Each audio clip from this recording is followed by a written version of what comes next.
기도하겠습니다. 아버지 하나님, 5번 예정하여 시작된 집회 어느덧 마지막 시간이 되었습니다. 예나 지금이나 말씀하시는 분은 하나님이신 줄로 믿습니다. 말씀하시옵소서. 주의 종이 듣겠나이다. 이렇게 했던 사무엘을 비롯한 저희들의 많은 믿음의 선배들처럼 아버지 하나님, 저희에게도 듣는 귀를 허락하여 주시옵소서.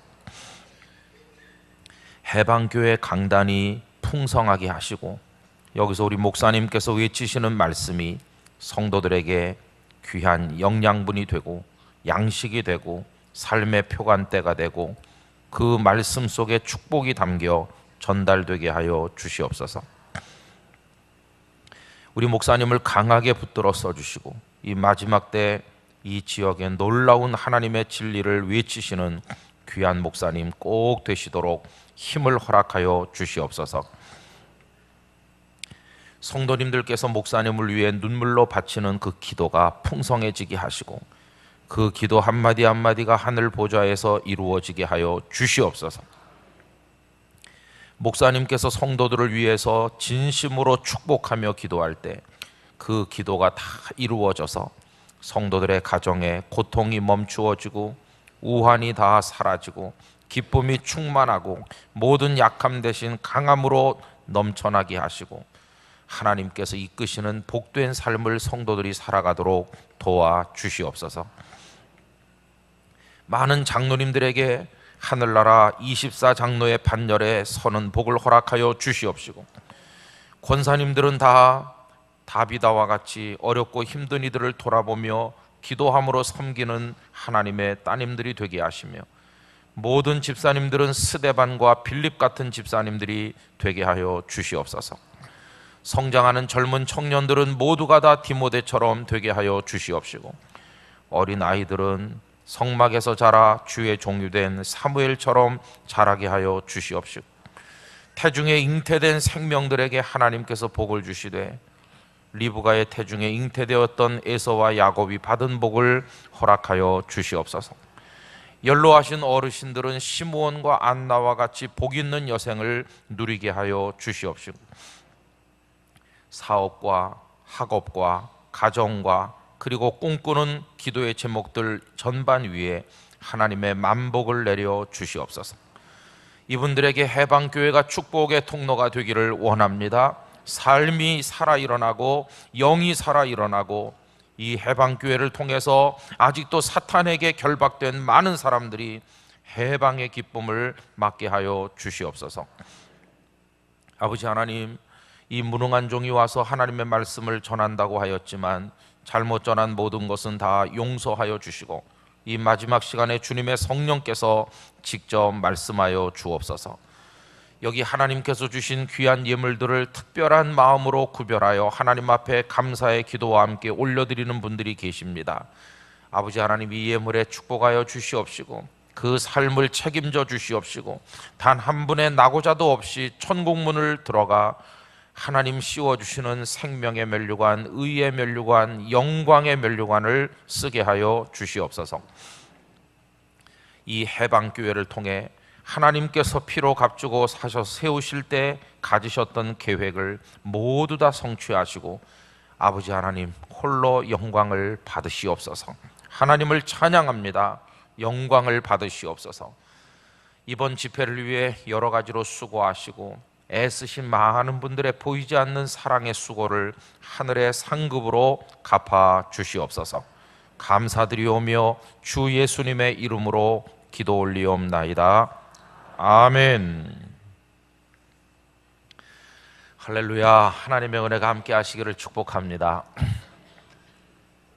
시간이 빨리 지났습니다. 오늘 마지막 시간이 되었습니다. 저는 또 이제 집에 가니까 좋습니다. 계속해서 해방교회를 위해서 저도 기도하겠습니다. 요 밑에 염천교회에서 부목사로 있으면서 그때 행사 있으면 해방교회 제가 왔다 갔다 하고 그랬었는데 이렇게 또 와서 제가 말씀으로 여러분들과 교제할 수 있게 되리라는 것은 아무도 생각하지 못했는데 하나님께서 말씀의 교제를 허락해 주셔서 너무나 행복하고 감사했습니다.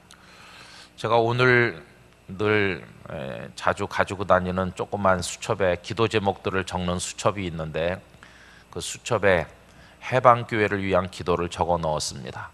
늘 보면서 읽는 수첩이기 때문에 제 눈길이 닿을 때마다 제 마음이 기도하고, 여러분들도 저를 위해서 기도해 주시고, 하나님의 나라와 복음을 위해서 우리 모두가 함께 힘쓰는 가운데 천국에서 영광의 면류관을 쓰고 다 같이 만나게 되기를 간절히 기원합니다.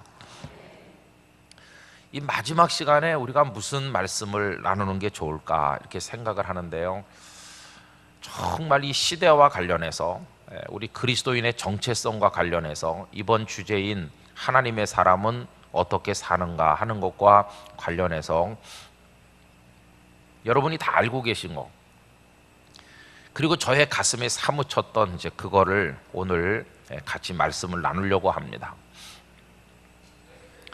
제가 종종 이제 다른 목사님들의 설교를 많이 듣습니다. 왜냐하면 설교를 하기만 하지 잘 듣질 않으니까 저 자신이 영적으로 빈곤해지는 것 같아서 이제 말씀을 많이 듣곤 하는데, 누구라고는 말씀을 안 드리겠습니다만은 서울에 한 목사님의 말씀을 듣게 됐어요. 그런데 가만히 앉아서 들은 게 아니라 뭐 이런저런 일을 손으로 이렇게 하면서 한쪽으로는 그 말씀을 듣고 그랬습니다. 그러다가 귀가 번쩍 뜨이는 이야기가 있어서 앉아서 이제 잘 듣게 됐는데, 귀가 번쩍 뜨인 이야기는 다른 게 아니라 그 목사님께 보내온 어떤 청년의 이메일 이야기였습니다. 그 교회는 현재 출석이 수천 명 되는 서울 장안에서는 어느 교회 그러면 여러분들이 거의 다 아실 만한 교회입니다. 근데 그 교회 남자 청년 한 사람이 목사님께 장문의 이메일을 보냈는데, 목사님께서 그 청년의 동의를 얻어가지고 설교 시간에 그거를 인용하시는 거였습니다.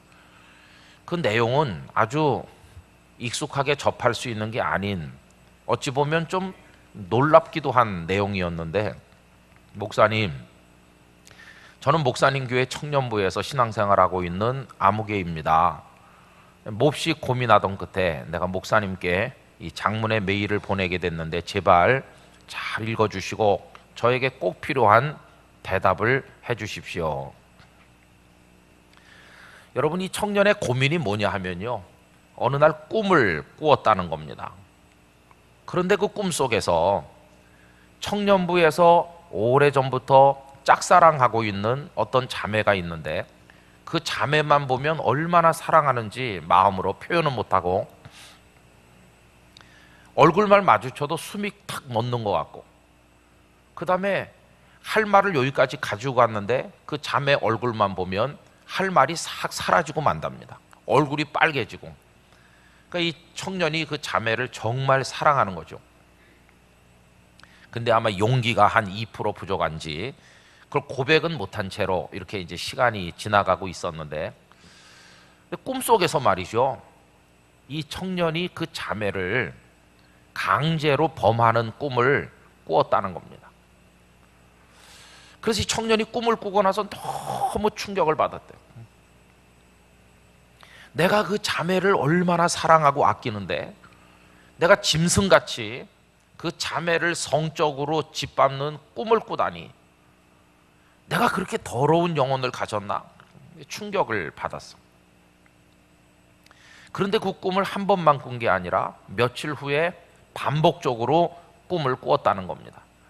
그 다음부터는 완전히 자기 자신이 너무 혐오스럽고, 내가 하나님 앞에 기도하는 청년이라고 하면서 내 마음의 사랑은 순결한 것인데 어떻게 이렇게 그 청년을 내가 범할 수가 있나, 그 자매를.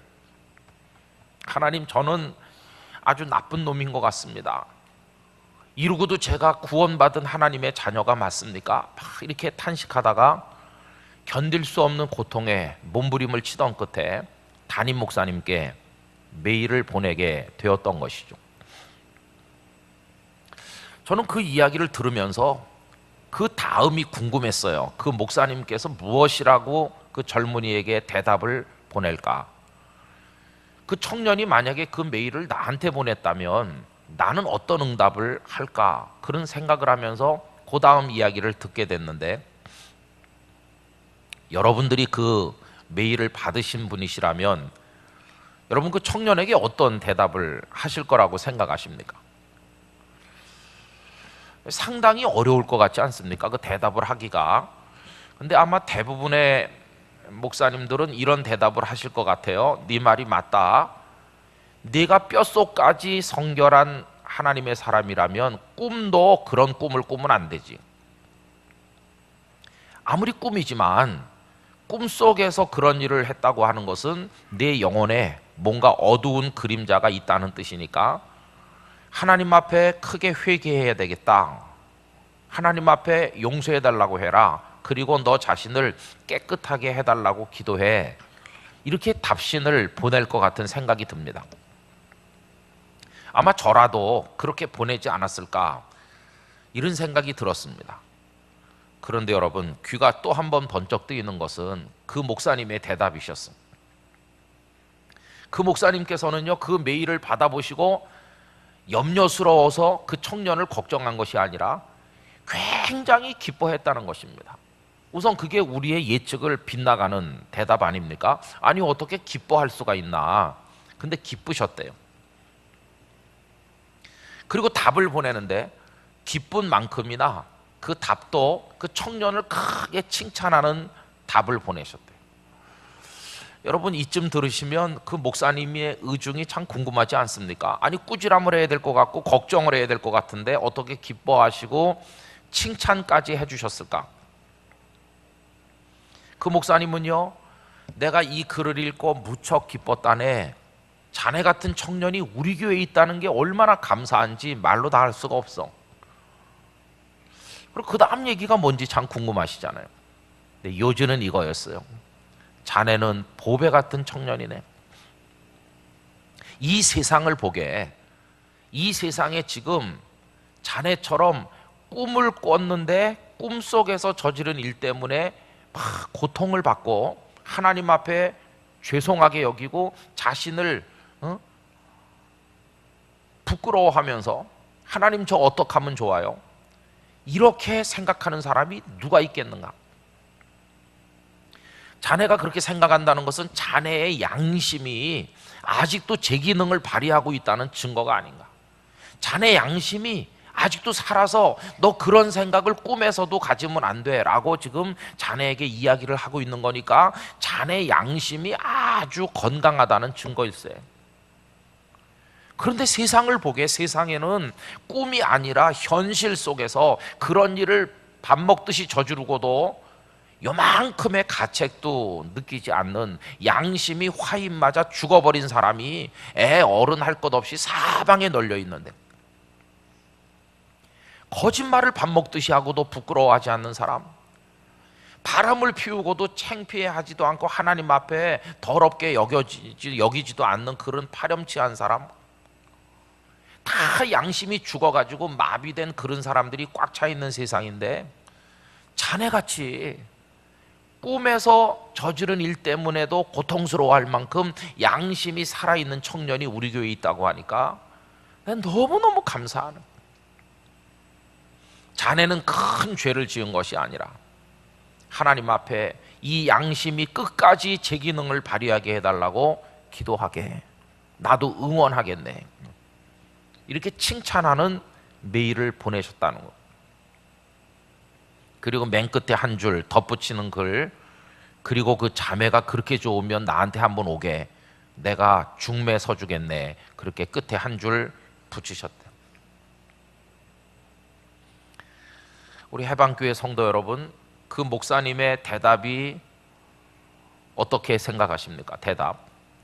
저는 그 대답을 읽으면서 야, 정말 지혜로운 대답이다. 그 목사님이 정말 한 수위구나, 그런 생각이 들었어. 여러분, 현실을 보세요. 그 목사님 말씀 그대로입니다. 온갖 더러운 짓을 밥 먹듯이 저지르면서도요, 부끄러움조차 없는 사람이 얼마나 많은지 몰라요.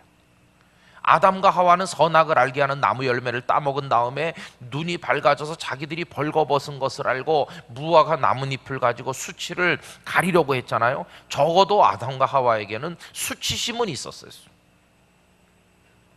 그런데 오는 날 너무 뻔뻔하고요, 수치심조차 없는 사람이 얼마나 많은지 모릅니다.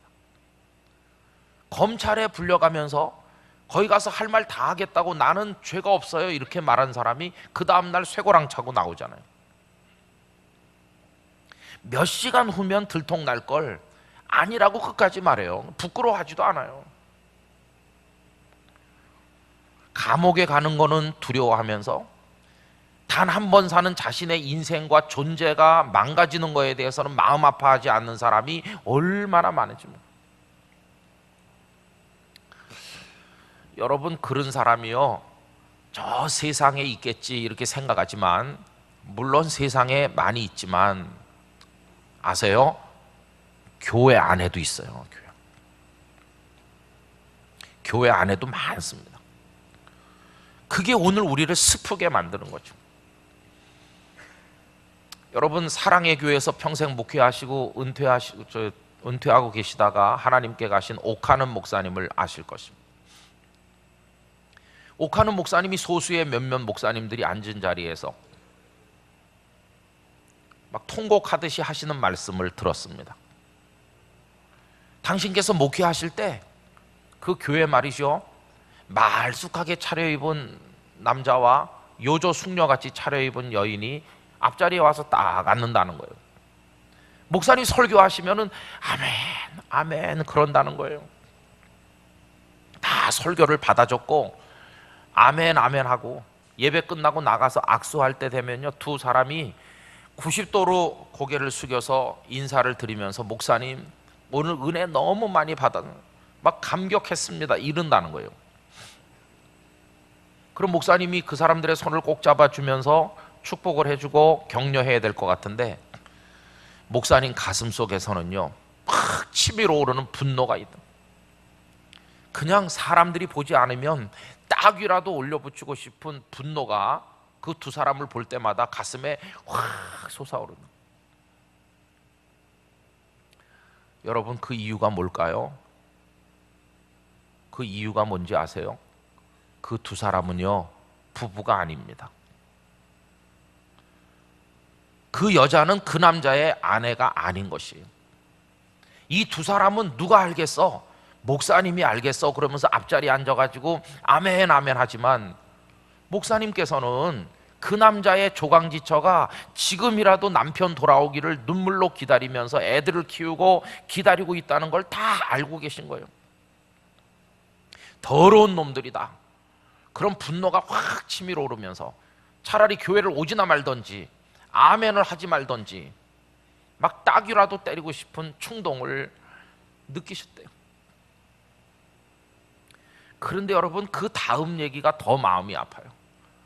처음에는 그래서 하나님 앞에 이 두 사람을 어떻게 좀 해달라고 막 그렇게 기도했었는데 나중에는 기도가 바뀌었답니다. 그 기도는 그들을 위한 탄식이 아니고 목사님 자신을 위한 탄식이었는데, 하나님 계속 그 두 사람을 앞에다 놓고 제가 지금 설교를 얼마나 많이 합니까? 그런데 아직도 저 사람들이 회개를 안 하고 버티고 있으니 이런 능력 없는 저의 설교를 앞으로 얼마나 더 해야 되는 겁니까? 하나마나한 설교를 내가 무슨 광대 노름하는 것도 아니고 언제까지 그 사람들 앞에 계속 해야 되는 겁니까? 하나님, 차라리 저 설교 그만하게 해주세요. 아니면 그들이 그냥 다 깨져서 회개하고 변화되도록 만들 수 있는 능력을 주시던가, 아니면 이런 시시한 설교 그만하게 해주세요. 막 절규하는 거예요, 절규. 여러분, 한 설교자의 그 피 맺힌 절규를 들으면서요 모두가 다 할 말을 잊었어요. 그게 오늘 한국교회의 현실인 것이. 양심의 가책조차 없는 사람이 교회 안에요 수두룩합니다. 그러니까 한국교회가 지금 세상으로부터 존경을 받을래야 받을 수가 없는 거죠. 저는 오늘 우리 교회들이 말이죠, 좋은 시설도 필요하고 뭐 여러 가지 좋은 프로그램도 있어야 되고, 그리고 또 지역을 위해 잘 섬기는 봉사도 많이 해야 되고, 뭐 여러 가지 필요한 게 많다고 생각하지만 오늘의 시점에서 가장 필요한 것 중에 하나 뭘까? 엄지손가락으로 제일 먼저 꼽고 싶은 것이 교회가 거룩해지는 거라고 믿습니다.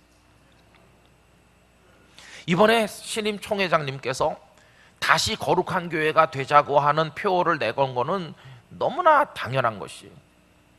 우리는 거룩해야 됩니다. 여러분, 죄가 얼마나 무서운 것인지 아세요? 일제시대 때 어느 유명한 목사님께서 친한 친구랑 약속했어요. 두 분 다 평양신학교를 졸업을 했어요. 우리 둘이 미국에 가서 꼭 공부하고 오자. 근데 형편이 안 돼가지고 한 분이 먼저 가셨습니다. 나중에 이제 그 친구 목사님이 편지를 보냈습니다. 내가 언제 항구에 도착을 하는데 거기 나와서 나를 좀 데려가 주게. 먼저 가 계시던 목사님이 그 엽서를 본 대로 그 항구에 나가서 손님들이 내릴 때 친구가 내리기를 그냥 눈이 빠져라고 기다렸다는 거죠. 다 내렸는데도 친구는 내리지 않았어. 그래서 실망을 하고 돌아오셨답니다. 그런데 한참 지나니까 편지가 도착을 했대요. 편지를 보니까 미안하네. 내가 안 갔던 게 아니고 갔었네. 내가 배까지 타고 거기까지 도착도 했었다고. 그런데 내리질 못했어. 아마 그 일제 초기에 그 옛날에는요, 요즘에 공항을 통과하려고 그러면 뭐 여러 가지 검사를 하듯이 검사를 하는 것과 동시에 건강 검사를 한 것 같습니다. 무슨 결핵을 앓거나 뭐 이런 걸 갖다가 측정을 했는지요. 거기서 신체 검사를 했는데 그 몸에서 병이 발견된 거예요. 여러분, 그분의 몸에서 발견된 병이 뭔지 아세요? 평양신학교를 졸업한 목사님의 몸에서 발견된 병은 성병이었습니다. 미국에서는 당신 같은 사람이 이 땅에 내릴 수 없다고 그 배에다가 격리해서 가둔 것처럼 놔뒀다가 다시 태평양 건너 되돌아 보낸 것입니다. 그러면서 그 편지 끄트머리에 자네도 알다시피 내가 예수님을 제대로 만나기 전에 내가 만주벌판으로 돌아다니고 세상을 쏘다니면서 내가 험하게 살지 않았나. 그때 내가 5만 가지 죄악을 다 저질렀는데 그게 내 몸속에 잠복해 있다가 이제서야 그게 나타났는가 보네. 하나님께서 이렇게 무서운 줄 몰랐어. 나는 다 회개했고 그리고 신학교에 들어가서 졸업을 하고 목사까지 됐기 때문에 이제 그건 다 끝난 줄 알았는데 그게 싹이 나가지고 지금 나를 가로막고 있어. 여러분, 죄는 예수 그리스도의 십자가 보혈로 씻겨 깨끗해질 수 있는 줄로 믿습니다. 그런데 뿌려놓은 죄값은요, 그냥 남아있는 거예요. 죄값은. 다윗이 바세바와 간음을 했어요. 그리고는 바세바의 몸속에 든 아기를 위장하기 위해서 우리아를 전선에서 불러들여서 집에 가서 아내와 자게 했어요. 근데 우리아는 충직한 장군이기 때문에 집에 가질 않았어요. 이 잔꾀가 먹히지 않으니까 우리아 편에 편지를 보냈어요. 밀봉해서 이거 요압 총사령관에게 보내라.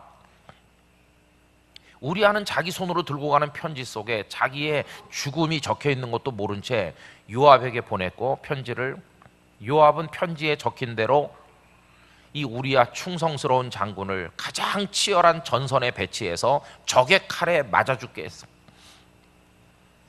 여러분, 이것은 다윗이 자기 손으로 죽임보다 더 악독한 방법이었어요. 아무도 모르는 것 같았습니다. 그러나 저 위에 계신 하나님, 그 하나님은 다 보고 계셨어요. 나단 선지자가 와서 크게 책망했습니다. 그때 다윗은 참으로 다행스럽게 시편 51편에 있는 것처럼 제발 주의 영을 거두어 가지만 말아달라고 하면서 눈물로 회개했습니다. 그가 회개했을 때 하나님께서 그의 죄를 용서하셨습니다. 그러나 뿌린 죄값은 남아 있어서 그가 저지른 죄에 대한 하나님의 징벌, 그 죄책이 뭔지 아십니까? 압살롬이 아버지를 향해 칼을 빼들고 반란을 일으켜서 다윗을 궁궐에서 몰아냈습니다. 아버지는 아들을 피해 야반도주했습니다. 그리고 얼마나 참담한 일이 벌어졌습니까? 이 아들 압살롬이 아버지와 같이 살던 후궁들을 백주대낮에 범하는 있을 수 없는 죄악이 궁궐에서 버젓이 자행됐습니다.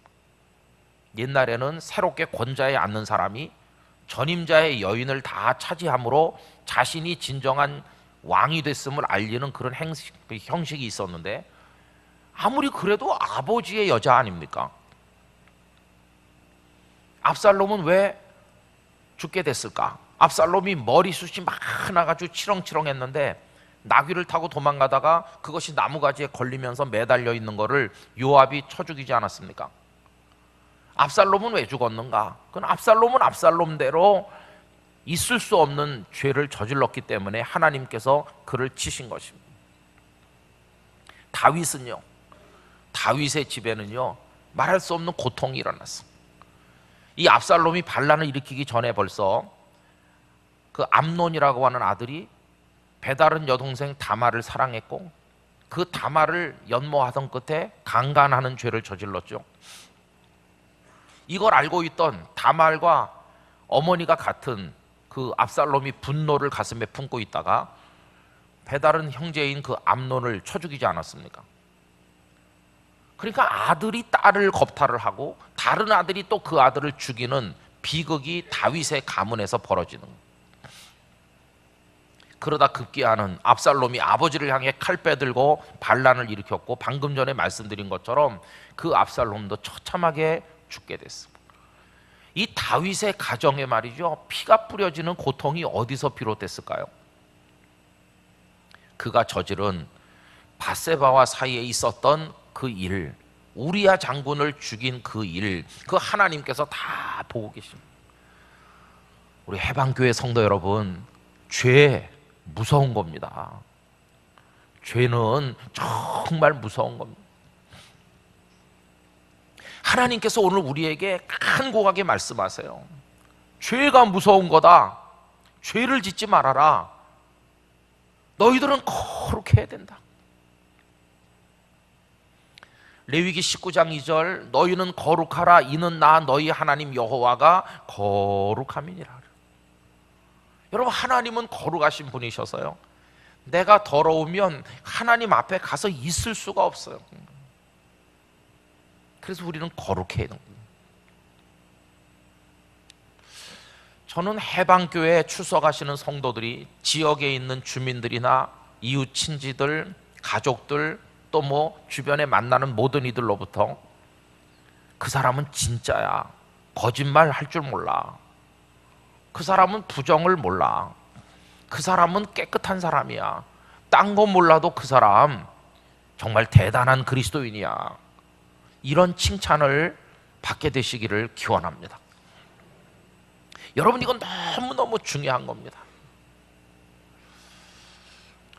저희 교회에서는 2014년 1월 첫 주일부터 마가복음 강해를 했었습니다. 마가복음 1장 1절 하나님의 아들 예수 그리스도 복음의 시작이라부터 시작을 해가지고 2년 6개월 동안 쭉 했습니다. 근데 2014년 2월 달쯤 됐을 때 그 본문이 예수님께서 베드로, 안드레, 야고보, 요한을 제자로 부르시는 그 대목이었습니다. 한 수요일쯤 됐을 때 설교 뼈대를 다 만들었고, 이제 거기 정리해서 살을 붙이면 되는 만큼 설교가 어느 정도 이렇게 그림이 그려지고 있는 터인데, 성령께서 제 마음속에 이번 주 설교를 바꿔라, 그런 감동을 주시는 것 같아요. 하나님, 지금 차례차례 해나가는 중인데요, 이번 주 설교도 지금 뼈대는 거의 다 만들었는데요, 바꿔. 무얼로 바꿀까요? 요즘에 내 가슴에 사무치는 그걸로 바꿔라. 그때 제 마음에 사무치는 게요, 거룩한 사람이 되는 거였습니다. 하나님, 저 한때는 능력 있는 사람 되고 싶었고, 한때는 뭐 성공한 목사 되고 싶었고, 한때는 제가 가진 욕심이 많아가지고 그런 기도했던 게 사실입니다.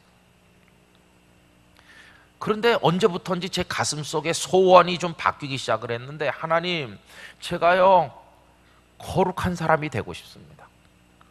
제가 거룩한 사람이 되고 싶습니다. 이게 이제 제 가슴 속에 막 이렇게 사무치던 그런 소원이었어요. 그래서 거룩을 이야기하라는 걸 깨닫게 됐어요. 그래서 본문을 바꾸게 됐습니다. 갑자기 그 바꿀 때 머릿속에 탁 생각난 본문이 오늘 읽은 여호수아 3장 1절로 5절까지입니다. 여러분, 이 말씀은 하나님의 사람 모세는 하나님께로 부름받아 갔고, 이제 여호수아가 바톤을 물려받아 백성들을 가나안 땅으로 인도해 드리는 바로 그 대목이죠. 근데 이제 백성들을 인솔해 가지고 어디까지 왔냐면 요단강가까지 온 겁니다. 강만 넘으면 명실상부한 가나안 땅에 발을 디디는 거죠. 수백 년 기다려온 그들의 염원이 성취되기 직전이었어. 얼마나 기다려왔습니까? 그들의 조상 아브라함 때부터 약속되고 이삭, 야곱을 거쳐서 그들의 가슴 속에 사무친 그 가나안에 대한 열망이 얼마나 컸었습니까? 그것이 바로의 압제에 짓밟혀서 수백 년 동안 수면 아래로 내려간 것처럼 있다가 모세께서 하나님의 말씀을 전하면서 다시 그들 속에 가나안에 대한 비전이 지금 살아난 거 아닙니까? 어서 가자 가나안으로. 그러면서 지금 여기까지 왔어요. 그 40년 광야를 통과한다고 얼마나 고통이 많았고, 애굽에서 나온 1세대는 가데스 바네아의 범죄로 다 쓰러져 죽고, 이제 새로운 이스라엘이, 새로운 공동체가 지금 가나안 땅을 강 너머로 지금 바라보고 있는 거죠. 가슴이 뛰고 역사의 현장에 그들이 지금 서 있는 겁니다. 생각 같아서는 당장이라도 뛰어들어서 건너 저쪽으로 가고 싶겠죠. 그런데 하나님께서는 여호수아를 통해서 멈추게 하셨어. 거기서 멈추게, 하룻밤을 자도록 하시는 겁니다. 여러분, 오늘 본문 1절 말씀을 보세요. 여호수아가 아침에 일찍 일어나서 그와 모든 이스라엘 자손들과 더불어 시딤에서 떠나 요단에 이르러 건너가기 전에 거기서 유숙하는 겁니다. 그런데 하룻밤만 잡니까? 아닙니다. 거기 2절에 보면 사흘 후에 관리들이 진중으로 두루다니며, 그러니까 사흘을 거기서 머물렀다는 걸 알 수 있어. 그리고 나서 5절에 가보니까요, 여호수아가 이런 말씀을 합니다. 5절 다 같이요. 여호수아가 또 백성에게 이르되 너희는 자신을 성결하게 하라. 할렐루야. 원래 요단강 가보신 분들이 계시겠는데, 요단강은 강폭이 쪼그라들 때는 여기서 조만합니다. 한 무릎까지밖에 물이 안 차는 데도 있습니다. 강이라고 말하기에도 부끄러운 개천 같은 지경입니다. 그런데 이스라엘 백성들이 여기 도착했을 때는 그런 작은 개천 같은 때가 아니고요, 1년 중에서 물이 제일 많이 불었을 때입니다. 마치 여름 장마 내지는 태풍이 와가지고 한꺼번에 500mm, 600mm 쏟아져가지고 막 뚝이 붕괴되고 막 물이 확 내려가는 그런 때처럼 도저히 건널 수 없을 만큼 물이 창일할 때, 그때 그들이 딱 도착한 겁니다. 어떻게 건너겠어요? 하나님께서는 왜 그때 거기에 도착하게 하셨을까 생각을 해보면, 어제 새벽에 사흘길의 감사를 말씀드리면서 하나님께서는 현장 학습을 시키신다고 그랬는데, 그 1세대는 다 세상을 떠났기 때문에 새로운 이스라엘에게도 하나님이 어떤 분인지들을 보여주실 필요가 있는 거죠. 그래서 그 홍해 바다에서 보았던, 바다가 갈라져 가지고 그 바닥을 밟고 걸어서 건넜던 그 놀라운 감격을 이 새로운 이스라엘에게 다시 한번 재현시켜서 보여주는 것입니다. 이번에는 큰 강이었습니다. 이번엔 물이 갈라진 것이 아니라 흘러내리는 물이 멈춰서 쌓이게 하심으로써 그들을 건너게 하시는 거예요. 이걸 보면서 그들이 깨닫는 게 뭘까요? 아, 하나님은 위대하시다. 우리가 말로만 홍해를 건넌 얘기를 들었는데 우리 눈앞에서 그게 또 비슷하게 재현되고 있지 않느냐. 이걸 이제 새로운 이스라엘이 배우는 거 아니겠어요? 여러분, 하나님께서는 그 강을 건너기 위해서 뗏목을 만들어라, 무슨 뭐 헤엄을 쳐라, 배를 만들어 봐라, 이런 요구를 하나도 하시지 않았어요. 어린 아이들을 보듬어 안고 연로하신 병든 노인들도 있었을 것이고, 그 수많은 소떼며 양떼를 거느리고 어떻게 그 강을 건너겠습니까? 배를 만들고 뗏목을 만든다 한들 이거는 요원한 일이죠. 하나님께서는 누구도 생각할 수 없는 기적을 행하시려고 하는 거예요. 저기 가나안이 있어요. 축복이 있어요. 하나님의 약속의 땅이 있어요. 손에 거의 잡힌 것 같은데 아직 잡질 못해요. 여러분, 우리도 그래요. 하나님께서 우리에게 주시고자 한 복들이 너무 많이 쌓여 있어가지고 바로 족이 있는데 지금 내 손에 이게 잡히질 않는 거예요. 잡힐 듯 하는데 잡히지 않아요. 왜 그렇습니까? 요단강이 가로막고 있는 것처럼 뭔가가 우리 앞을 가로막아가지고 잡힐 듯 하는데 이 하나님의 아름다운 복이 우리 손에 들어오지를 않아요. 얼마나 안타깝습니까? 그러면 그 하나님의 복을 받아 누리는 비결이 뭘까요? 그 요단강을 건너기 위해 뗏목 만드는 거? 우리가 어디서 나무를 베다가 배를 만드는 거? 아닙니다. 하나님께서는요, 기적을 보여주시려고 그래요. 하나님의 능력으로 그 복을 얻게 하시려고 그래요. 그 기적이 우리들에게도 일어난다면 우리는 가나안을 얻게 될 줄로 믿습니다. 그 축복을 손에 잡을 수 있는 거예요. 기적이 내게 일어난다면. 여러분들의 인생에 하나님이 약속해 주신, 그리고 이미 준비해 주신 그 복을 바라만 보거나 빈손만 뻗치지 말고 손에 쥐고 가슴에 품고 여러분의 것으로 누리는 은혜가 임하시기를 축원합니다. 어떻게 그걸 내 걸로 만들까? 이제 그게 관건이겠죠. 하나님께서는요, 딱 하나만 요구하시는 거예요. 여러 가지 얘기하지 않으시고 딱 하나만. 그래서 뭐라고 하셨습니까? 너희는 자신을 성결하게 하라. 여러분, 이거는 강을 건너는 거하고 너무나 안 어울리는 동떨어진 얘기였어요. 그런데 하나님께서는 거룩해라, 여기 성결이라고 번역된 이 단어가 레위기 19장 2절에 너희는 거룩하라, 이는 나 너희 하나님 여호와가 거룩함이니라고 할 때 그 거룩이라고 번역된 단어와 똑같은 히브리어예요. 어떤 곳에는 거룩이라는 단어로 번역되고 어떤 곳에는 성결이라는 단어로 번역되는데 똑같은 것입니다. 거룩해라, 그 다음이 뭡니까? 거룩하기만 하면 여호와께서 내일 너희 가운데 기이한 일을 행하실 거래요. 너희가 거룩하기만 하면 너희들의 힘으로 도저히 이룰 수 없는 놀라운 일이 너희 가운데 이루어지는 기적을 보게 될 거라는 거예요. 여러분, 기적을 보는 방법이 다른 데 있질 않아요. 거룩하면 기적은 일어납니다. 저는 이런 믿음이 있습니다. 한국 교회가 지금 뭐 교인이 준다는 말도 있고 뭐 여러 가지 어렵다는 말을 하지만 아직도 이 땅에는 하나님을 모르는 사람이 4천만 이상이 살고 있는 거 아닙니까? 우리가 거룩한 교회가 되면 그들이 다 하나님의 백성이 되는 기적이 일어날 거라고 저는 믿습니다. 한국 교회가 거룩하면 수많은 사람들이 주께로 돌아오는 역사가 일어날 거라고 저는 믿습니다. 왜냐하면 우리 사회 안에 거룩한 영역이 남아있질 않으니까요. 지금 우리 사회에 거룩한 데가 어디 있습니까? 정치판? 아유, 거기는 아닙니다. 돈 버는 사람들이 모인 경제계? 거긴 정말 돈과 관련된 온갖 비리가 많은 곳 아닙니까? 시민운동하는 분들, 시민단체, 그 배후에 부끄러운 얘기들이 얼마나 많이 언론에 노출됐습니까? 학교, 교육계 비리를 우린 이미 알고 있는 지가 오래입니다.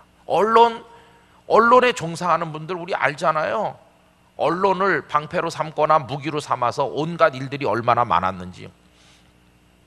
이 사회 어느 구석을 봐도요, 거룩한 데가 없어요. 우리 사회를 지탱하는 거룩이 남아있질 않아요.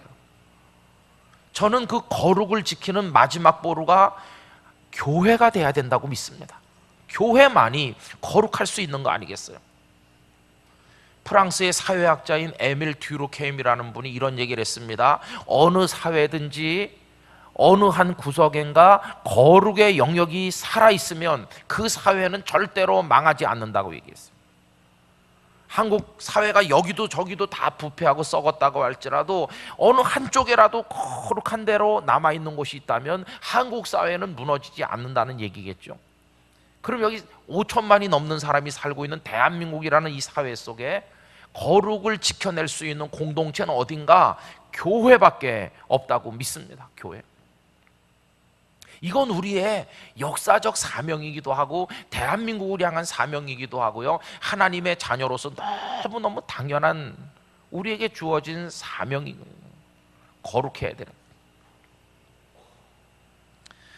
그래서 제가 그 설교 준비했던 걸 뒤로 밀어놓고 오늘 이 본문을 가지고요, 성결하면 하나님께서 기적을 행하신다. 내 힘으로는 요단강을 건널 수 없지만 하나님의 능력이 임하여 요단강을 기적적으로 건너니까 하나님의 능력이 내 능력처럼 되는 비결이 뭐냐 하면 거룩해지는 거다.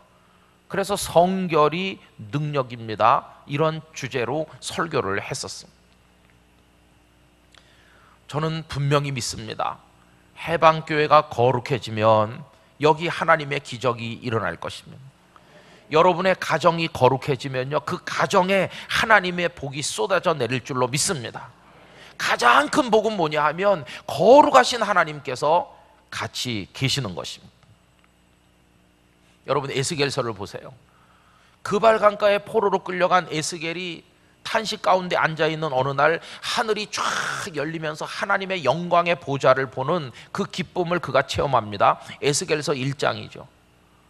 그리고 2장, 3장, 4장 내려가다 보면 하나님께서 환상 가운데 에스겔에게 여러 가지를 보여주시는데요, 그를 들어 올려서, 실제로 에스겔이 예루살렘에 간 건 아닌데 환상 가운데 그를 들어 올려서 예루살렘을 보게 하시는 거예요. 여러분 그때 에스겔을 비롯한 사람들이 포로로 와 있었지만 아직 남왕국 유다가 시드기야 왕의 통치 아래서 명맥은 유지되고 있었을 때입니다. 그때 하나님께서 예루살렘 도시를 다 보여주시고요, 그리고 예루살렘 성전을 다 보게 하세요. 그런데 성전 안에 들어가니까 지극히 거룩한 하나님의 집인 그 현장에 우상 숭배자들이 많이 있고 태양신이 거기 설치되어 있고 하나님의 성전 안에 온갖 음란한 것들이 가득 차 있는 거예요. 하나님께서 에스겔을 데리고 가셔서 다 보게 하신 다음에, 인자야, 이 도시가, 이 성전이 이루고도 구원을 받을 수 있겠느냐.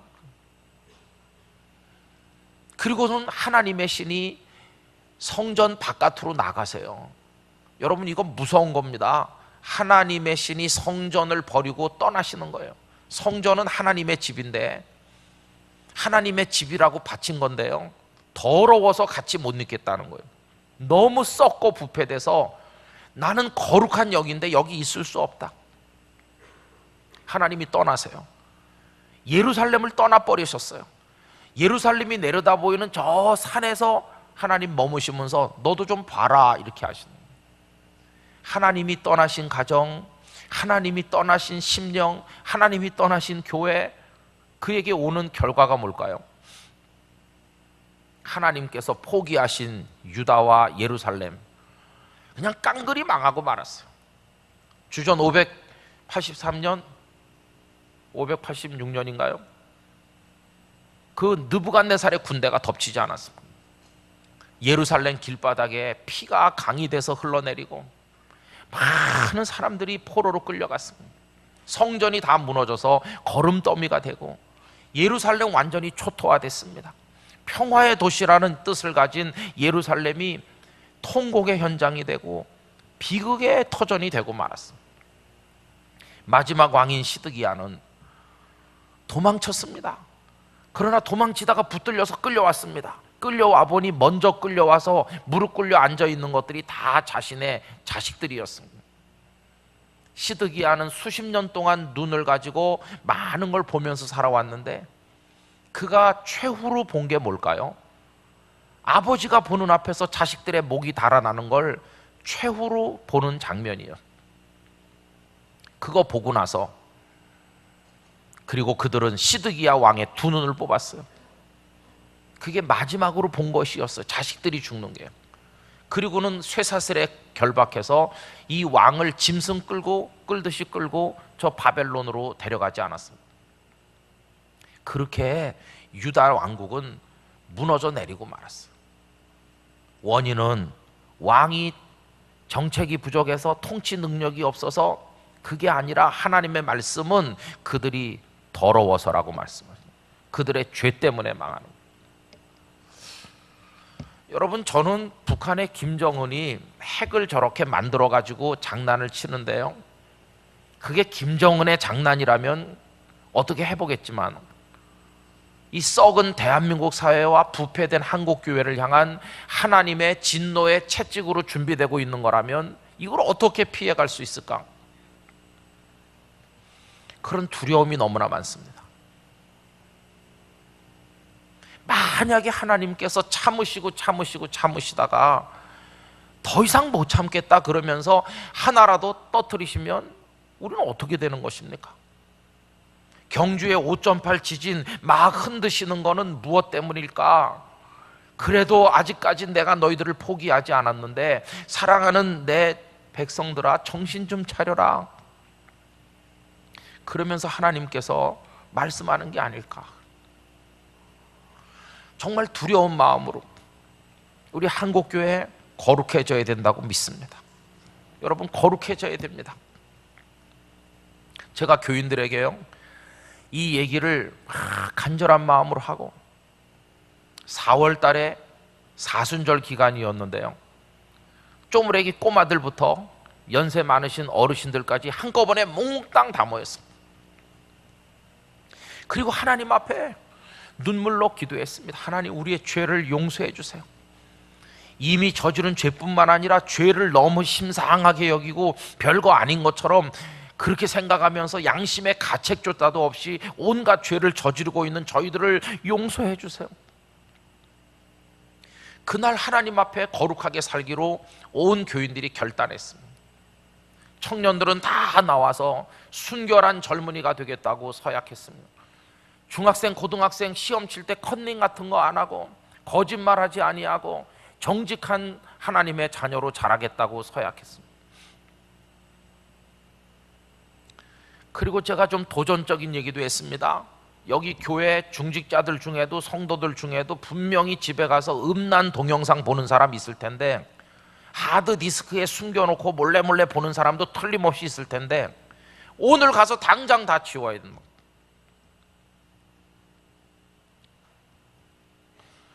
여러분, 목사가 막 그렇게 말하면요, 성도들 중에 화가 나서 목사님 우리를 뭘로 보는 겁니까? 이렇게 따질 법도 한데 한 명도 따지는 사람 없어요. 아마 좀 보는가 봐요. 가끔 하드디스크 다 포맷 새로 해가지고 싹 다 지워라. 그거 지우는 순간 우리의 영혼이 깨끗해지는 걸 느낄 수 있을 겁니다. 찝찝하게 오물을 덮어쓰고 사는 것처럼 가끔씩 들여다보면서 여러분의 영혼이 오염되는 거를 왜 그냥 붙들고 사느냐? 싹 다 지워라. 그리고 손해를 보는 게 낫지 거짓말로 임시 방편으로 어떻게 때우고 지나갈 수 없을까? 그런 생각 자체를 우리 뜯어 고치자. 하나님 앞에 거짓말 우리 하지 않도록 하자. 뭐 하여튼 구체적으로 여러 가지 얘기했어요. 그리고 우리를 오염시키는 것들을 가까이 하지 말자. 너무 많은 인터넷 서핑 그거 하지 말자. 꼭 필요한 정보를 봤으면 컴퓨터를 꺼야지. 하루 종일 들여다보면서 온 세상에 돌아가는 앞얘기 뒷얘기 다 알고 있어봤자 우리 영혼에 도움되는 거 하나도 없으니까. 그리고 12시 이전에는 TV를 보지 말자. 뉴스도 보지 말고 12시 이전에 아침에 오전에 깨끗한 마음을 가지고 하루를 시작할 때는 하나님의 말씀만 생각하자. 뭐 여러 가지 얘기를 말씀드렸어요. 그래 다 서약하고요, 눈물로 기도하고요, 거룩한 성도가 되겠다고 하고요, 막 열기가 대단했습니다. 그리고 한 명씩 이렇게 다 나왔습니다. 여기 이제 이렇게 세우는 조그만 현수막을 만들어 갖고 놨습니다. 성결하게 살겠습니다. 이렇게 다 써가지고, 그 다음에 그 옆에 한 명씩 서가지고 카메라 잘 쓰는 분들이 나와서 인증샷 다 찍었습니다. 좀 시간이 오래 걸렸습니다. 그리고는 요만하게 그 찍은 사진을 갖다가 다 이렇게 모자이크처럼 한 현수막에 다 출력을 해가지고 그 다음 주일날 교회 벽에다 도배를 해놨습니다. 계속 붙여놨죠. 오며 가며 아 나도 저기서 성결하게 살겠습니다 이렇게 하고 있는 사진 다 자기 얼굴 애 어른 전부 나왔거든. 그 이후부터 이제 교회에서 무슨 누가 감정 섞인 말을 한다든지 뭐 시끄럽게 하든지 뭐 조금 안 좋게 하면 사진이 있던데 이렇게 말하기로 했습니다. 좀 찔러주려고 서로 사진이 있던데. 가끔씩 좀 고약한 교인이 목사님 사진 있던데요 이렇게 저한테도 말하는 사람도 있었어. 그리고 이제 사진 찍고 내려갈 때 하나씩 가지고 가시도록 요 밑에 바구니 안에다가 뭘 담아놨어.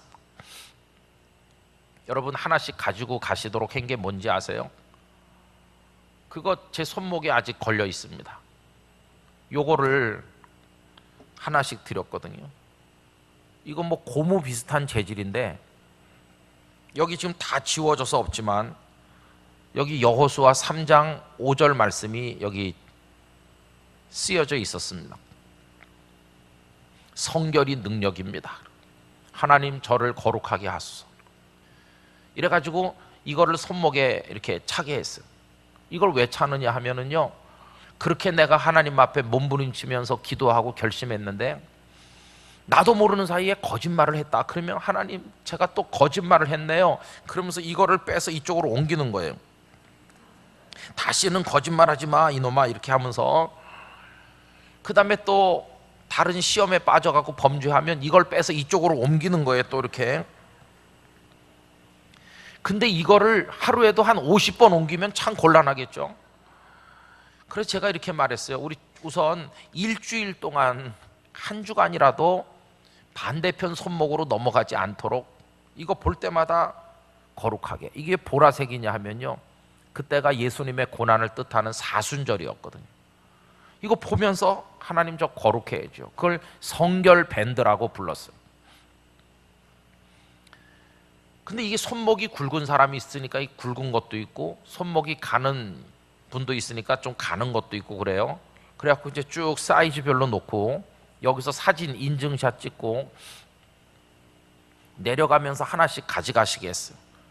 근데 제가 여기 강대상에 서서 이렇게 보면서 야, 성결하기가 엄청 어렵구나 하는 걸 알았어요. 왜냐하면 어떤 집사님이 내려가면서요, 딱 이렇게 하고 성결하게 살겠습니다 이렇게 인증샷 찍고 내려가면서 이걸 여러 개 가져가는 거예요. 그래서 제가 집사님 여러 개 가져가면 나중 사람 가져갈 게 없는데 왜 여러 개 가져갑니까? 그러니까 거룩하게 살려고요. 한 개만 있으면 되는데 순간적으로 거룩에 대한 열망이 너무 사무친 나머지 탐심이 생긴 거예요. 그래가지고 이걸 여러 개 가져가야 거룩해질 것 같지, 혹시 이게 분실하든지 끊어지면 또 그걸로 하려고.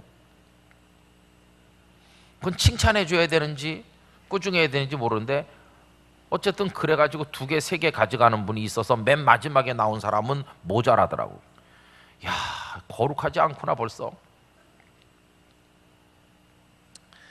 제가 대구에 있는 우리 교단의 영남신학대학교 신학생 1000명 집회를 인도했는데요, 학생들에게 막 강력하게 호소했습니다. 여기 다 전도사 아니냐, 전도사.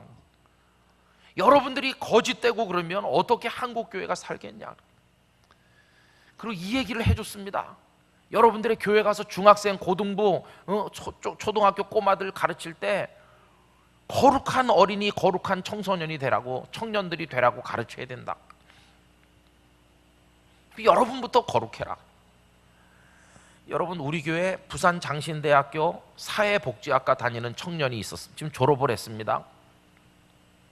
청년부 회장 했습니다. 아주 똑똑해요. 그리고 아주 가슴속에 비전이 펄펄 끓어오르는 청년이에요. 너 기왕에 갈 거면 신학과 가지 왜 사회복지학과 가니? 그러니까 저는 목사는 자신이 없고요, 어려운 사람 도우면서 살려고요, 이렇게 복지학과에 갔어.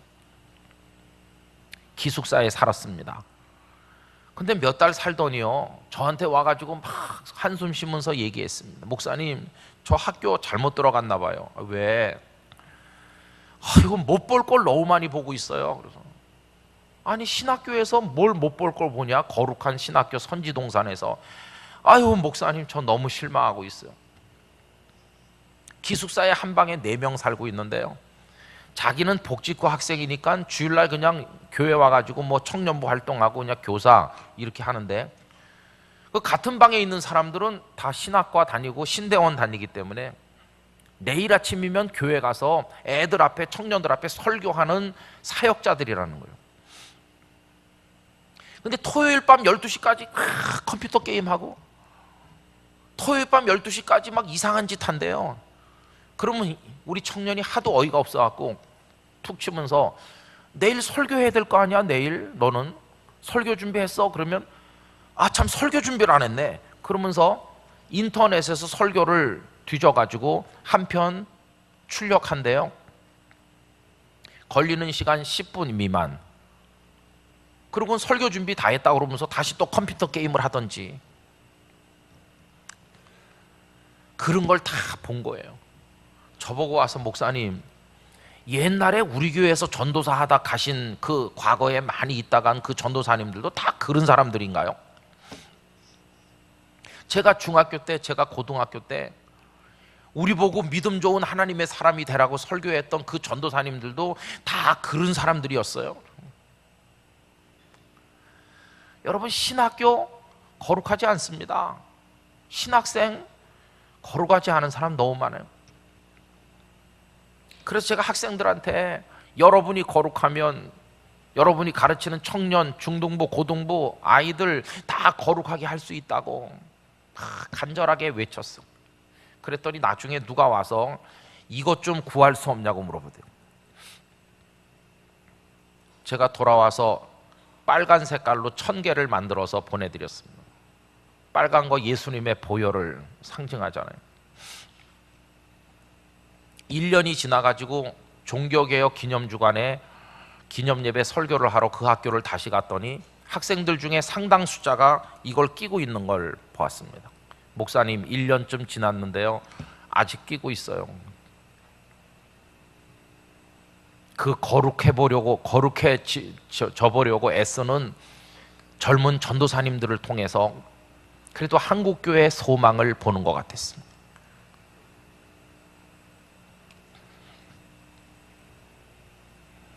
여러분, 오늘 우리는요 정말 하나님 앞에 너무나도 부끄럽습니다.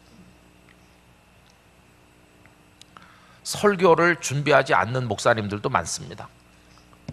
그럼 설교를 어떻게 하는지 아세요? 돈을 주고 사오는 거죠. 오전에 목사님이 설교를 잘해서 교인들이 감동받았다고 합니다. 오후에 헌신 예배가 있어서 다른 교회 목사님이 와서 설교했는데 오전에 담임 목사님 한 설교와 토시까지 일치했습니다. 이 이상한 현실은 어떻게 설명할 수 있냐? 같은 설교 사이트의 회원이기 때문에 가능한 것입니다. 회비를 얼마씩 내고 거기서 한 달치 설교를 다 메일로 보내주니까, 그래가지고 그 목사님은 설마 이 교회 담임 목사님이 나랑 같은 회원이겠어? 이렇게 생각하면서 그 교회에서도 오전에 그걸로 하고 오후에 그것도 가지고 와서 헌신 예배 설교 때 또 한 겁니다. 설교를 위해서 눈물 흘리지 않고 죽이든 밥이든 본인이 만든 밥으로 성도들에게 먹여야 되는데 남이 한 밥, 식은 밥 갖다가 데펴가지고 이렇게 내놓는 그런 설교하고, 교인들이 그거 잡수시고 살찔 수 있을까? 그래서 제가 우리 신학교에서 학생들한테 목회를 어떻게 해야 되고 설교를 준비를 어떻게 해야 되는지 얘기하면서 많이 얘기했습니다. 아무리 죽이 되더라도 차라리 뭐 타더라도 설익더라도 그래도 직접 해야 된다. 직접. 여러분, 이런 게 다 우리가 지금 윤리가 없는 것이 너무너무 안타깝습니다. 저는 우리 해방교회 이번 집회 5번 말씀을 드리는데 이 마지막에 우리 마음이 무거운 얘기지만 이거야말로 우리가 살아 일어나는 길이라고 믿기 때문에 이 말씀을 드리는 것입니다. 오늘 저녁에 가셔서요 가족들하고 한번 둘러 앉아 보십시오. 오늘 저녁이 아니어도 좋습니다. 조금 시간의 여유가 있을 때 진지하게 한번 둘러 앉으셔서 어른부터 말씀하면 좋겠죠. 나는 우리 가정의 가장인데 참 너무 무관심하게 살고 당신한테도 함부로 한 게 많은 것 같아. 꼭 무슨 뭐 도둑질을 하고 간음을 하는 것만 죄가 아니라 마땅히 해야 될 걸 안 하는 것도 죄인데 나 용서를 구한다. 다 이렇게 얘기하고 누구를 비난할 필요도 없고요. 우리 다 똑같은 사람이니까 같이 손잡고 아이들은 아빠 엄마를 위해서 서로를 위해서 하나님 우리 아들 그동안 공부 열심히 하는 거 공부 잘하는 거 좋은 대학 가는 거 애미가 돼가지고 늘 그것만 요구했는데 단 한 번도 이 아이에게 거룩한 하나님이 사람이 되라고 하는 거 요구한 적이 없고 기도한 적이 없는데 솔로몬의 지혜를 주셔서 공부 잘하게 해주세요 하는 기도는 입이 닳도록 하면서 우리 아들의 영혼이 순백의 영혼이 되어 하나님 앞에 기쁨이 되는 사람 되게 해달라는 기도를 드리지 못한 이 어리석은 이 애미를 용서해 주세요. 그리고 가족들이 서로 기도하고요. 결심해야 됩니다. 결심. 우리 가족을 거룩한 가정으로 하나님 앞에 드리겠습니다. 다 결심해야 됩니다. 그리고 스티커 같은 걸 만들 수 있으면 만들어 가지고요. 사방 좀 붙여 놓을 필요가 있어요. 저희 교회에서는 단체로 스티커를 큰 거 작은 거 많이 만들었습니다. 그래가지고 여호와께 성결 제사장이 이마에 붙이는 게 그거거든요. 그렇게 새기든지 성결이 능력입니다. 이걸 새겨가지고요. 스티커를 다양하게 나눠드려서 하여튼 눈에 띄는 데마다 다 붙이라고 그랬습니다. 눈길이 제일 많이 가는데 어딜까요? 휴대폰입니다. 휴대폰 껍데기에다가 성결이 능력입니다. 딱 붙여가지고 휴대폰 볼 때마다 성결해야지. 그리고 아침에 여성들이 꼭 보는 데가 어디입니까? 화장대 앞에 거울이잖아요. 거울 앞에다가 성결이 능력입니다를 이만하게 붙이게 했습니다. 이거 하다가 에이 이게 무슨 필요가 있어? 성결한 게 중요하지. 이렇게 알도록 하기는.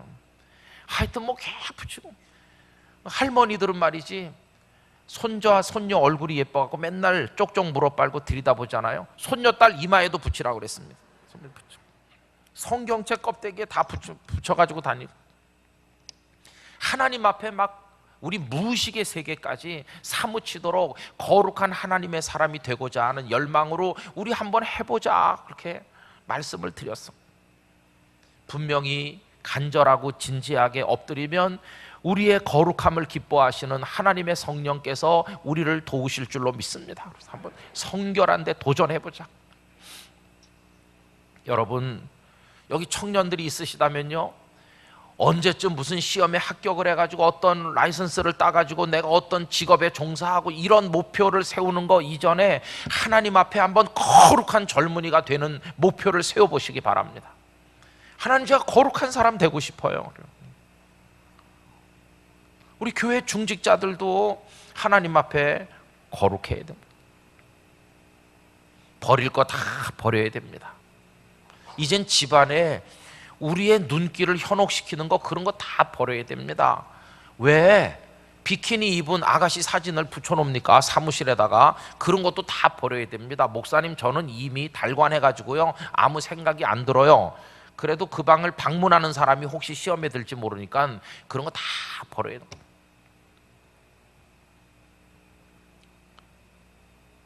폭력적인 것도 우리 다 버려야 됩니다. 탐욕도 다 버려야 됩니다. 교만한 마음도 다 버려야 됩니다. 남을 나보다 낮게 여겨야 됩니다. 자유하는 영혼을 가지시기를 바랍니다. 죄를 저지른 사람은 결코 자유하지 않습니다. 다 죄책을 벗어버리고 얽매이기 쉬운 죄들을 다 벗어버리면 그 다음부터는 매일 게 없어요. 그 다음부터는 자유해요. 누가 나한테 협박을 할 수가 없어요. 내가 저지른 죄가 없으면 하나님 앞에서 한없이 자유로운 영혼이 되는 것이죠. 그렇게 살다 보면 하나님의 능력으로 홍해가 쫙 열리는 것을 경험하게 될 것입니다. 성결한 자에게 하나님은 임재하시는 것이, 깨끗하구나 너, 내가 들어가서 너의 영혼에 있을만 하구나, 내가 너와 같이 있어주마. 임마누엘의 복은 거룩한 자에게 이루어지는 축복인 것입니다. 내가 썩고 더러운데 하나님께서 어떻게 우리 속에 들어와 계실 수가 있겠습니까? 그래서 제가 부산 장신대학교에 종종 가면서 학생들한테 이렇게 말해 주었습니다.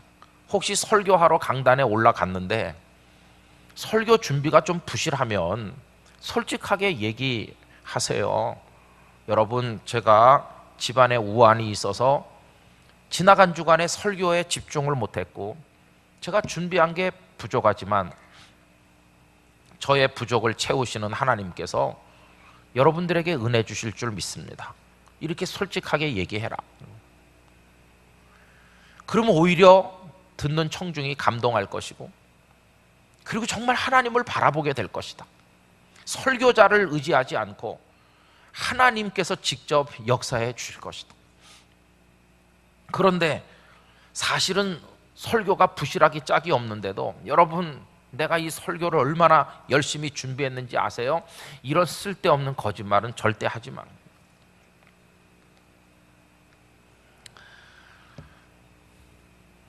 오늘 여러분들의 마음이 어떠신지 모르겠어요. 저는 그래서 이게 그냥 이런 설교 시간이 아니고 어디 수련회라도 가서 시간이 넉넉하다면 우리 한 사람 한 사람이 하나님 앞에서 우리 자신을 좀 내놓는 시간을 가졌으면 하는 마음이 있습니다. 그러나 이런 집회 자리에서 그런 얘기를 할 수는 없지만 여러분, 하나님 앞에서 여러분을 다 내어놓으시기를 바랍니다. 다 내어놓으십시오. 하나님은 몰라서 쏟고 계신 하나님이 아니십니다. 하나님은 벌써 다 알고 계십니다. 그렇지만 참고 기다리고 계십니다. 우리가 그것을 다 내놓기를, 그리고 새로운 삶을 향해 도전하기를, 그때 주실 은혜를 이미 다 준비해 놓고 기다리고 계시는 하나님이십니다.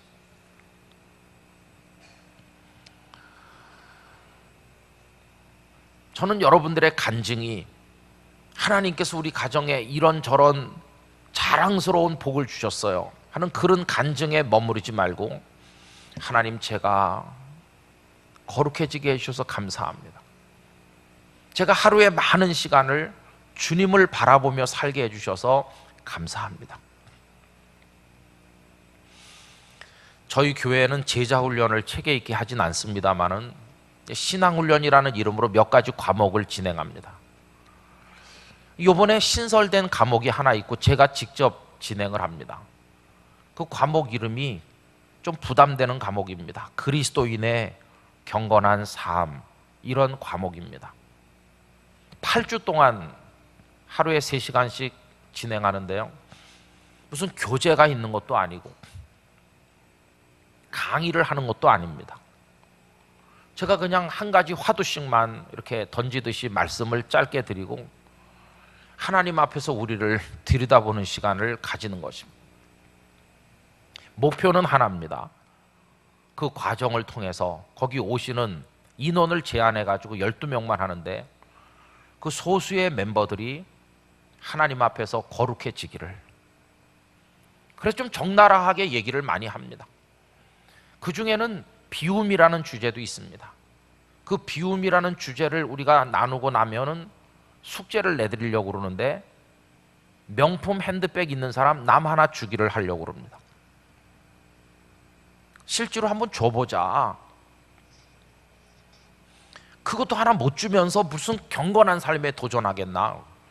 한번 실제로 주어보자. 내가 아끼는 거를 한 가지씩이라도 그 주간에 누군가에게 주고 그 다음 주간에 와서 그걸 내줬을 때의 솔직한 마음을 한번 고백해보고, 그 다음에 용서라는 주제도 있습니다.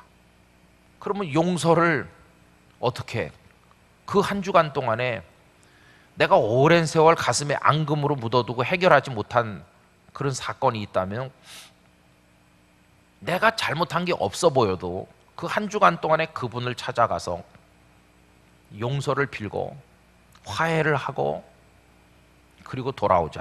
와서 또 그걸 얘기하자. 이런 주제로 지금 2주째 시작을 했습니다. 지금 처음이라 첫 주는 제가 오리엔테이션을 했습니다. 그러면서 더 이상의 설교가 뭐가 필요하겠나. 여러분들이 다 10년, 20년 예수님을 믿는다고 교회를 드나들었으니 하나님께서 뭘 원하시는지 다 알고 있지 않는. 근데 우리가 그 아는 그대로 살지 못하고 있는 이 한계를 뛰어넘지 못한다면, 여전히 더럽고 여전히 죄 가운데 있다면 이게 무슨 하나님 앞에 부끄러운 일이 아니겠습니까? 우리가 한번 해봅시다. 한번 해봅시다 이렇게 했어. 해방교회 성도 여러분, 한번 해보시기 바랍니다. 우리의 목표는요, 하나님이 기뻐하시는 사람이 되는 것입니다. 하나님께서 거룩한 사람을 기뻐하신다니까 한번 거룩한 사람이 우리가 돼봐야 되겠습니다. 생각을 좀 이렇게 바꿀 필요가 있습니다. 그동안 남을 향해 비판하고 정죄하는 걸 많이 했다면 이제는 나를 정죄하는 일을 좀 먼저 해봐야 됩니다. 한번 해봐야 된다고.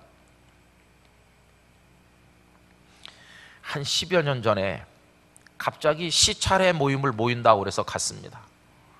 거기 목사님, 장로님들께서 다 이렇게 와 계시고 제가 조금 늦게 가서 뒷자리에 그냥 이렇게 앉아 있었습니다.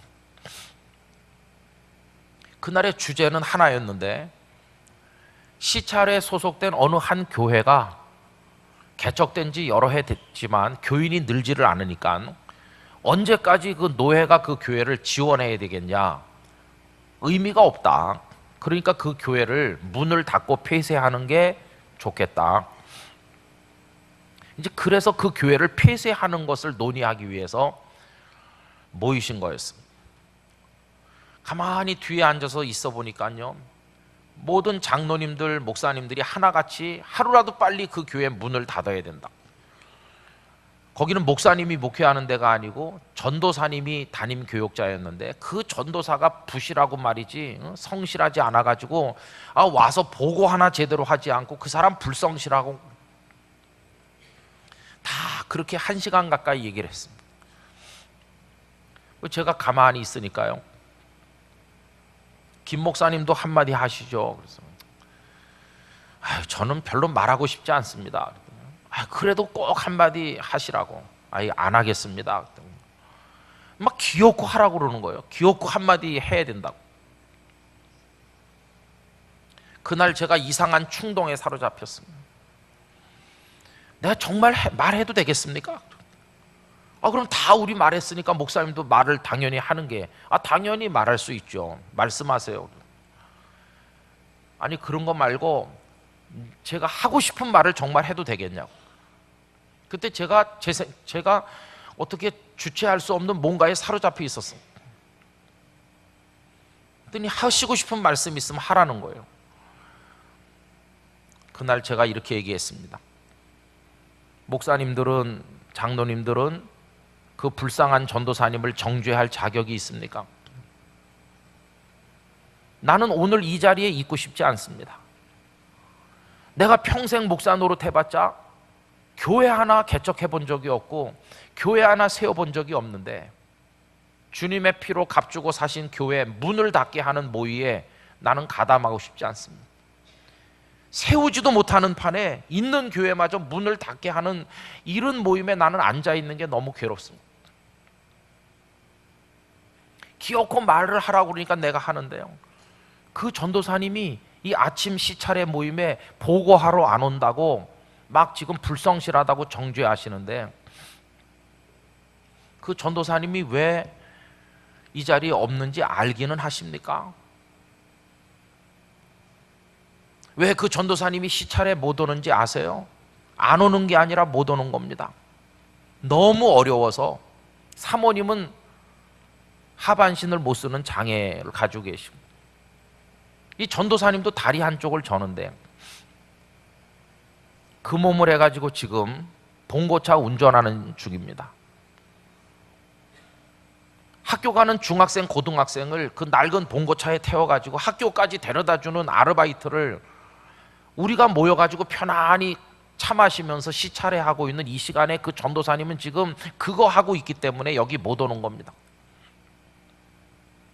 그분이 자존심이 세서 자기 얘기를 여기 와서 그래서 못하는 겁니다. 우리가 그분 보고 오라고 하기 전에 우리가 가서 한번 보고 형편을 보고 아침에 모이지 말고 그분이 시간 될 때 모이고 좀 이런 작은 배려를 했으면 이런 일이 없었을 텐데 어떻게 여기까지 우리가 왔는지 너무 부끄럽지 않습니까? 그리고 그 교회가 부흥이 안 되기 때문에 문을 닫아야 된다고 말씀하는데 목사님들 교회는 부흥했습니까? 10년 전에도 그냥 100명이고 지금도 100명이고 10년 전에도 300명이고 지금도 300명이라고 부흥이 안 되니까 그만둬야 된다고 그러면 우리도 다 그만둬야 되지. 어떻게 하다가 그분은 그런 개척교회 목사, 전도사님이 됐고 우리는 조금 자리 잡힌 교회 목회를 하니까 우리는 훌륭해 보이지만 입장이 바뀌어서 우리가 개척교회를 지금 하고 있으면 부흥되겠습니까? 우리도 다 관둬야지. 목사님들 교회는 부흥했어요? 가만히 있더라고요. 그래서 제가 이렇게 호소했습니다. 우리 생각을 바꿔봅시다. 그 교회 폐쇄하자고 하는 얘기 다 이제는 다시 걷어들입시다. 어떤 목사님이 노회가 이젠 지원할 돈도 없다고 그러는데 어떻게 하냐는 거예요. 그럼 오늘 여기 오신 목사님 장로님들이 개인적으로 얼마씩 냅시다. 저도 먼저 얼마를 매달 내도록 하겠습니다. 그래서 그날 그 모임의 결론은 한 달에 10만 원씩 내기로 하고 헤어졌습니다. 그 교회를 계속 유지하기로.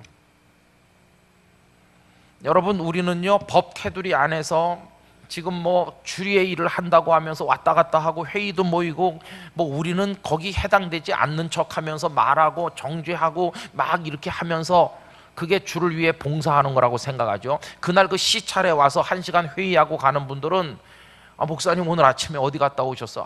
시찰에 일이 있어서.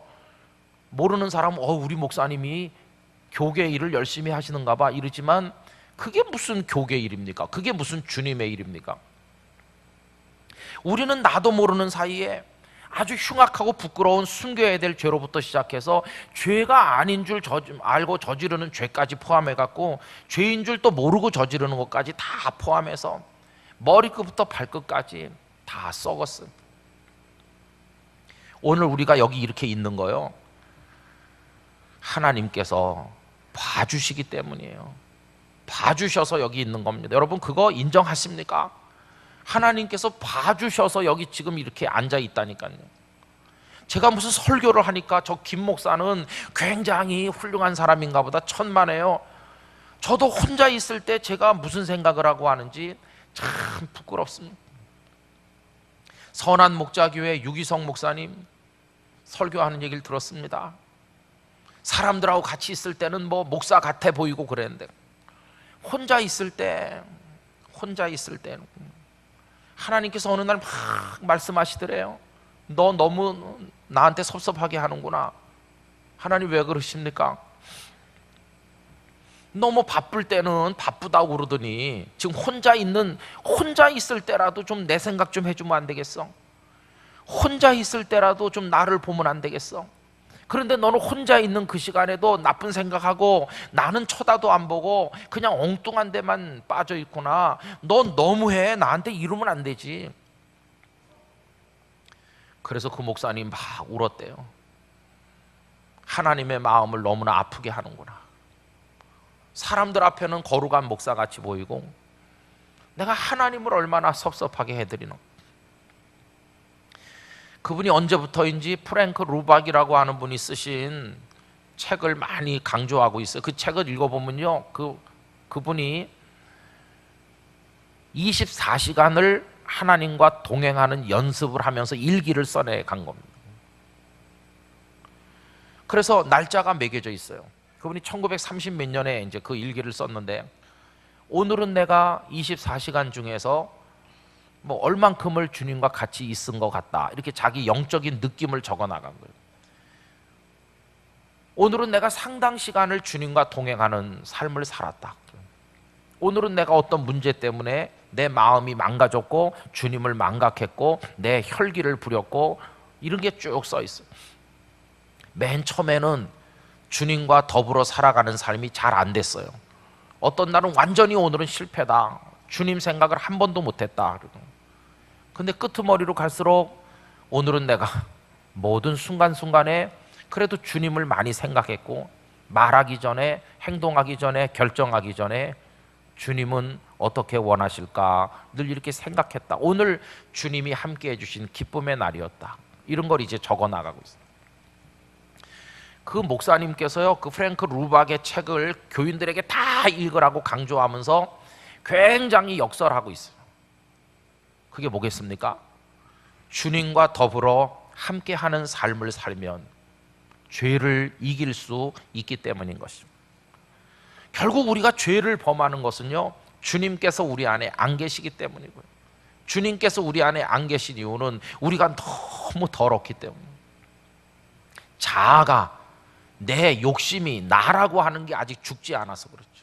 예수님은 말씀했습니다. 나를 따라오려거든 첫째 조건, 자기를 부인하고 우선 너를 죽여라. 네 안에 있는 욕심, 나라고 하는 그 자아, 그거 다 죽이고, 더럽고 시커먼 거 그거 죽이고, 그리고 와서 자기 십자가를 지고 나를 따르라고 말씀하셨습니다. 여러분, 이런 심령 부흥회를요 100번을 하고 1000번을 한들, 오늘 재미난 얘기 들었어, 그 성경이 그런 뜻도 있었네, 이렇게 몇 줄 메모를 해가지고 가시면 그게 은혜 받은 것일까요? 이번에 강사가 아주 재미난 얘기를 많이 하던데 그런 거 조금 몇 마디 기억하면 은혜 받은 것일까요? 아닙니다. 여러분이 정말 은혜를 받은 지폐로 이 열매가 되려면요, 우리 조금이라도요 변해야 됩니다. 조금이라도 달라져야 되는 거예요. 어느 방향으로? 하나님의 거룩하심을 따라가는 방향으로, 예수님의 마음을 품는 방향으로 조금이라도 달라져야 됩니다. 오늘 저녁에 가셔서 손 닿는 곳에 있는 것 중에 버려야 될 것이 있다면 잡지책 하나라도 우선 버리십시오. 그리고 구독을 끊으시면 됩니다. 어떤 집사님 집에 가니까요, 속에서 불이 나더라고요. 거실에 장식장 안에다가 양주병을 촥 진열해 놨어요. 그분은 선원생활 하시던 분이세요. 각 나라에 뭐 포도주, 뭐 이런 양주, 이런 병이 쫙 있어요. 물론 알맹이는 없어요. 다 빈병이긴 해요. 마셔서 비웠는지 쏟아서 비웠는지는 잘 몰라요. 집사님, 이거 왜 여기다가 전시해 놨습니까? 여러분, 술병이 아주 예쁜 것들이 많습니다. 조그만 것부터 큰 것까지 색깔도 다양하고 막 예술작품 같이 예쁜 술병이 많잖아요. 예뻐서요. 그래서 제가 악은 그 모양이라도 버리라고 그랬는데, 하나님도 이 병을 예쁘다고 그러시겠어요? 충격을 받았는지 그 다음에 신방 가니까 없앴더라고요. 여러분, 없애야 됩니다. 그래서 조금이라도 거룩한 삶에 도전하시기를 바랍니다. 조금이라도. 그 조금이 조금으로 더 이어질 것이고, 작은 몸부림이 큰 몸부림이 될 것이고, 하나님께서는 박수를 치며 응원하실 것이고, 우리가 조금이라도 거룩해지고 또 거룩해질 때 요단강을 하나님의 능력으로 건너게 하셔서 그렇게 기다리던 축복의 땅에 들어가는 은혜를 주실 줄로 믿습니다. 자, 마지막으로 호소하듯 드리고 싶은 말씀은 바로 그것입니다. 이제는 부부간에도요 더 진실해지, 자녀도 말씀을 따라 더 바르게 사랑. 애들이 금방 압니다. 우리 아빠가 좀 달라졌어. 집에 들어오시면 TV부터 켜지 마시고 씻고 나시면 방에 들어가셔서 성경책 먼저 읽으시는 거 어떨까요? 그 애들이 아빠 퇴근했어? 그리고 방문 열고 들어가다가 아빠가 성경 말씀을 보고 있으면 애들이 느낌이 확 올 것입니다. 아이들에게 직감적으로 다가오는 그 느낌은 천마디 만마디의 교육보다도 자녀들의 가슴 속에 더 진하게 자리 잡힐 것입니다.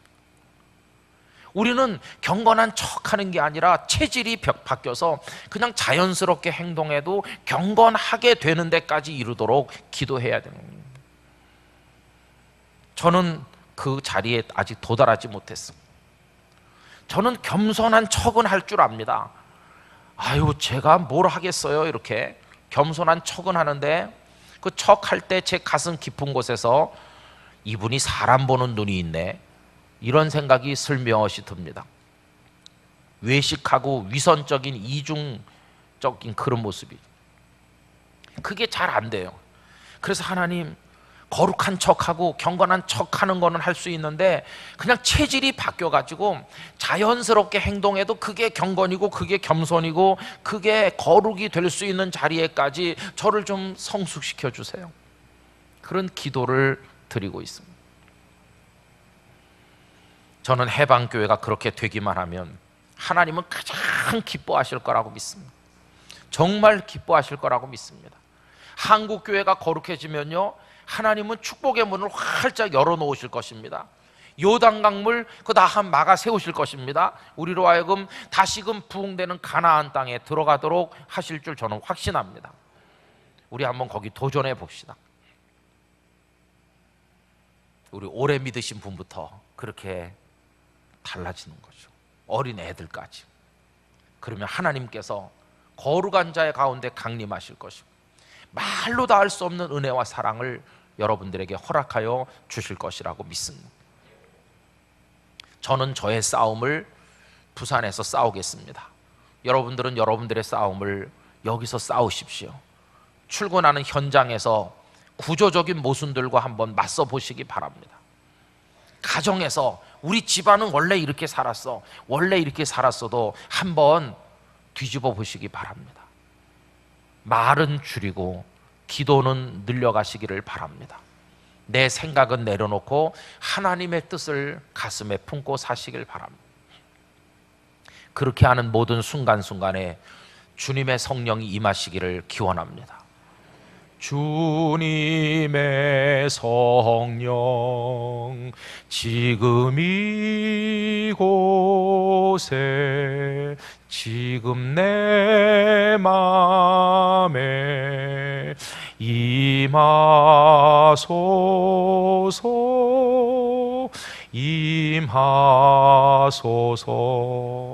그렇게 하면서 하루를 주님과 더불어 동행할 때 우리는 죄악을 이기는 거룩한 하나님의 자녀가 될 것입니다.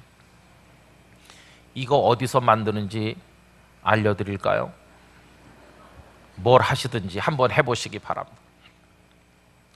우리 교회 교인들 이거 지금 차고 다니는 사람 몇 명 없습니다. 끊어졌대요. 어떤 사람은 분실했대요. 이쪽에서 이쪽으로 옮기는데 분실했나? 좀 이상하다. 어떻게 분실할 수가 있지? 제가 설교하다가 이거 끼고 여러분 이렇게 이게 보이잖아요? 그건 나가면서 은혜 받았다는 얘기는 안 하고 아직도 끼고 계시네요? 이렇게 말하는 사람들이 있어요. 아직도 끼고 있습니다. 언제 이게 끊어져 사가서 끊어지면 더 이상 끼지 않겠죠. 이런 유치한 거를 해야 될 만큼 그러지 않으면 조금의 자극도 못 받는 게 우리 현실입니다.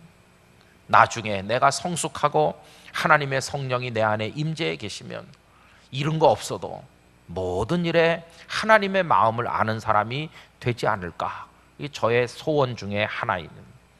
여러분 우리 한번 그렇게 해봅시다. 그래서 삶이 변화되는 모습이 나타나므로 이번 축의 부흥사경회 끝나고 나니까 좀 달라졌어, 내 영혼이 하나님께로 더 가까이 가는 걸 느끼고 남이 모르는 잔잔한 기쁨이, 주님을 하루에 여러 수십 번 생각하고 주님 저 지금 버스 타는 중이에요, 지금 어디 가는 중인데 그 사람하고 말싸움 하지 않게 해주세요, 주님, 이렇게 하면서 주님과 더불어 살아가는 삶이 구체적으로 여러분들에게 실현될 수 있기를 진심으로 축원합니다. 할렐루야. 하나님 우리를 그렇게 할 수 있도록 도우실 줄로 믿습니다. 이번 집회 동안 우리에게 많은 도전을 두신 하나님을 찬양하고 수고해 주신 여러분들에게 감사를 드리고 이 모든 말씀이 조금이지만 계속 되뇌이는 가운데 그것이 부풀어 올라가지고 더 풍성한 말씀으로 축복으로 여러분들에게 다가오게 되기를 예수님의 이름으로 축원합니다. 기도하겠습니다. 하나님 아버지, 더러워서 죄송합니다. 너무나 추한 모습을 가지고 서는 것 죄송합니다. 부끄러운 줄도 모르는 저희들을 용서해 주시기를 원합니다. 성결이 능력인 것을 알게 해 주시기를 원합니다. 너희를 자신을 성결하게 하라. 그리하면 내일 너희에게 기이한 일을 행할 것이라고 하신 이 말씀을 기억하게 되기를 원합니다. 거룩이 축복임을 알게 하여 주시옵소서. 거룩한 자에게 요단강이 열림을 깨닫게 하여 주시옵소서. 해방교회가 거룩하게 되므로 놀라운 가나안 복지에 들어가게 하여 주시옵시고, 가정과 심령들이 거룩해짐으로 하나님의 축복의 땅에 다 들어가게 하여 주시고, 해방교회가 거룩한 교회로 온 동네방네 소문이 나게 하여 주시옵소서. 예수님의 이름으로 기도드리옵나이다. 아멘.